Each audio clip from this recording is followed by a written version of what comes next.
Doctor Chinnamail Anji Reddy గారు ఉమ్మడి కరీంనగర్, ఆదిలాబాద్, మెదక్, నిజామాబాద్ పట్టభద్రుల బీజేపీ ఎమ్మెల్సీ అభ్యర్థిగా మీ మద్దతు కోరుతున్నారు. ఇప్పుడు రాహుల్ గాంధీ ఏ కులం అని అడగడం అది political క్రిటిసిజమా, personal క్రిటిసిజమా?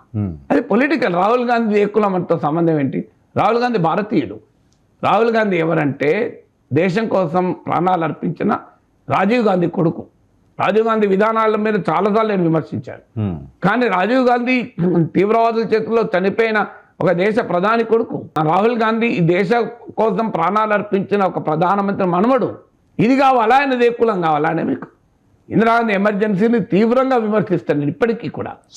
But let us not ignore their history కదా. ఇప్పుడు తీవ్రవాదుల చేతిలో చనిపోయిన వ్యక్తి కొడుకు, ఇది ఏ కులం అయితే ఏంటండి? ఒక మార్టిన్ కొడుకు కదా. తీవ్రవాదుల చేతిలో చనిపోయిన ఒక ప్రధానమంత్రి మనవడు కదా.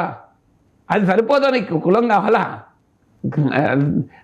నవభారత నిర్మాత ముని మనవడు కదా.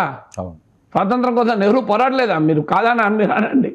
అందువల్ల ఈ హిస్టరీని కాదు, ఏ కులం ఏంటండి నాకు అర్థం కాదు. అరే ఈ దేశానికి ఇంత చరిత్ర ఉన్న కుటుంబం కదా. ఆ చరిత్రలో నేను డిఫర్ కావచ్చు, ఒప్పుకుంటాను. నెహ్రూ విధానాలతో డిఫర్ కావచ్చు, ఇందిరాగాంధీ విధానాలతో డిఫర్ కావచ్చు, రాజీవ్ గాంధీ విధానాలతో డిఫర్ కావచ్చు. కానీ ఇండియన్ హిస్టరీలో ఆ కుటుంబానికి పాత్ర లేదన్నామా? మరి వారి కొడుకు కదా, వారి కుటుంబంలో పుట్టినోడికి కులం ఏంటండి? నీకు రాహుల్ గాంధీ కులం అని అడగడం ఇది కాస్టిస్ట్ రిమార్క్ కదా.